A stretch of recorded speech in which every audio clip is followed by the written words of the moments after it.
સૌ કોઈને કે એવું હોય છે કે લાઈક મારો પોર્ટફોલિયો ગ્રીન રહે, સારું રિટર્ન મળે, તે લોકોએ કયા સેગમેન્ટ છે જેની ઉપર ધ્યાન રાખવું જોઈએ અને તમે કઈ સ્ટ્રેટેજી 2025 માટે બનાવવી જોઈએ સર?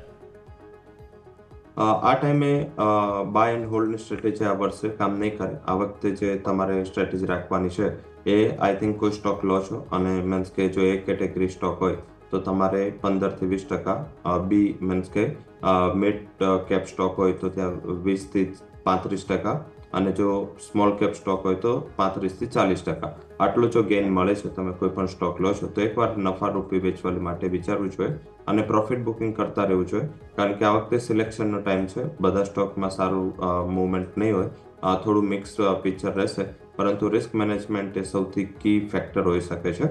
અને આવતા વર્ષે જેટલું તમે રિસ્ક મેનેજ કરશો, જેટલું કેપિટલ પ્રોટેક્શન કરશો, એવું તમને સારું રિટર્ન મળી શકે છે. પહેલી થીમ બજેટની રહેશે. બજેટ જે આધારિત અત્યારે માર્કેટ વિચાર રહ્યું છે કન્ઝમ્પશન ડ્રીવન, અને આઈ થિંક કે થોડું spending driven sectors like infra છે, કેપિટલ ગુડ્સ છે, PSU કંપનીઓ છે, ત્યાં તમને એક સારું વળતર 1-2 મહિનામાં મળી શકે છે.